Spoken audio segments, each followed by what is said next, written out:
Isang mapagpalang hapon po. Simulan po natin mga kapatid ang aralin natin tungkol sa eschatology or the last things. Ito po ay ang end times. Now we are living in the end times.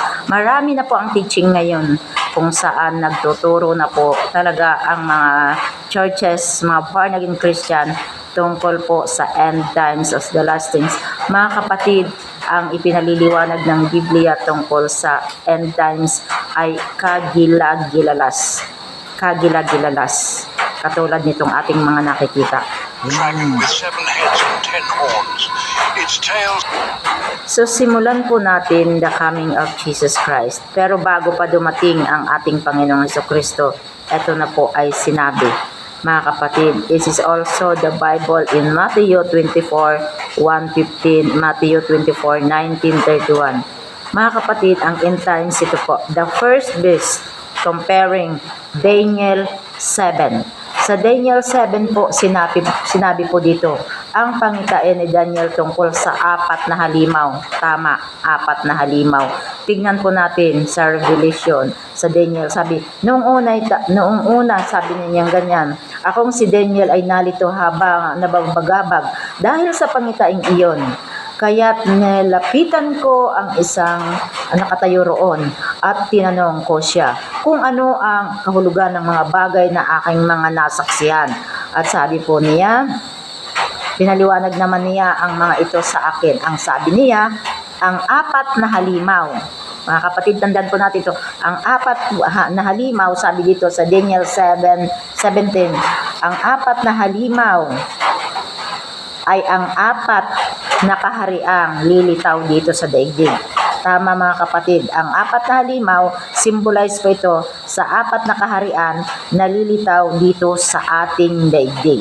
Ngunit sabi na niya, ang mga anak, ang mga hinirang ng kataas-taasang Diyos, ang siyang mamamahala magpakailanman. So mga kapatid, alam naman po natin ngayon na merong mga malalaking bansa, mga tanyag na bansa na halos hindi po kinikilala si Kristo. Ito po yung tinatawag na mga atheist, mga malalaking bansa po na hindi kinikilala ang Panginoong Jesucristo. Bawal sa kanila magdala ng gospel ni Lord Jesus Christ. And according to the Bible scholars po, binanggit na po nila kung ano itong 4 na bansa na to. No? Alam na po nila mga Bible scholar na itong 4 na bansa na to, pinangalanan po ito nila. Pero hindi tayo pwedeng mag-mention kung anong bansa ito kasi maraming tao sa mundong ito na hindi nila abot ang pagkakaunawa tungkol sa mga revealed word and the eschatology of the end times. Hindi natin pwedeng banggitin. At sinabi po, comparing Daniel, ganun din sa Revelation. Mga kapatid, tingnan po natin ang Revelation 13 kasi nandito po din nilagay po dito yung 10 horns. 10 sungay na nakalagay po dito. Sabi dito sa 13. Pagkatapos ay nakita kong umahon sa dagat ang isang halimaw. Halimaw po, tignan po natin ito at sa Revelation po. Yan po yung mga halimaw. Ang halimaw, sabi na niya, na may 7 ulo at 10 sungay. May korona ang bawat sungay nito at bawat ulo ay nakasulat ang mga pangalan. Lumalapas tangan sa Diyos. Ayan. Ang halimaw ay parang leopardo. Ang may paa nito tulad ng mga paa ng oso at ang bibig ay parang bibig ng leon.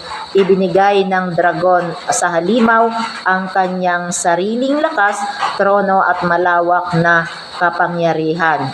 Mga kapatid, ganun din po ang mga Bible scholar, alam na po nila. Sa katunayan, mga nakasulat po, ang 10 sungay ay nagre-represent po ito sa 10 bansa. Yan. Alam po natin ngayon na may mga bansa na malalaking bansa, kilalang bansa, na halos hindi po nila kinikilala ang Panginoong Hesus. At sila po ay mga lumalapas tangan sa Diyos. Sila po ay mga atheist. So, pero sila po ay may mga sari-sariling mga kinikilalang Diyos.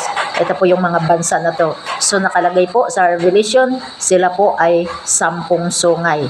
'Di ba? 10 sungay po. Ito po ang lilitaw sa kapanahunan natin ngayon bago mag-tribulation, mga kapatid. Darating po sila bago papakawalan. Pero may pag-aaral din po tayo about sa rapture, mga kapatid, kasi bago pa dumating yung great tribulation, yung taggutom, hirap na sinasabi sa Mateo, taggutom, hirap at mga digmaan, away-away, and then sabi nga sa pahayag, halos babagsak ang mga yelo na 50 kilos dahil ito sa sobra ng paghihirap. Pero bago pa yan, ang mga Kristiyano ay dadagitin na. This is the called rapture. Na ito po ang hinihintay ng mga Kristiyano, ang rapture. Kaya mga kapatid, sa ating paglilingkod po, ito po yung ating masasabi, mga kapatid. Patuloy tayo maging mainit sa Diyos, maging mainit sa ating paglilingkod. Huwag nating kahuhumalingan ang mga bagay-bagay sa mundong ito, mga kapatid, na siya ang dahilan na nalalayo tayo sa Panginoon. Totoo ang nakasulat sa Biblia, the end times, mga kapatid. Sabi pa dito, itutuloy po natin. Sabi dito, ang isa sa mga ulo ng halimaw ay parang may sugat na nakamamatay, ngunit ito'y gumagaling. Namangha ang buong daigdig ng nangyaring ito at nagsisunod sila sa halimaw. Sinamba ng lahat ng tao ang dragon sapagkat ibibigay nito ang kanyang kapangyarihan sa halimaw. Sinamba rin nila ang halimaw at sinabi nila, sino ang katulad ng halimaw? Sino ang makakalaban sa kanya? So ang mga tao mas lalong naniniwala sa kapangyarihan ng halimaw kaysa sa kapangyarihan ng Diyos. Mga kapatid, ito lang po muna ang pag-aaral natin at tayo may mga susunod pa. God bless us.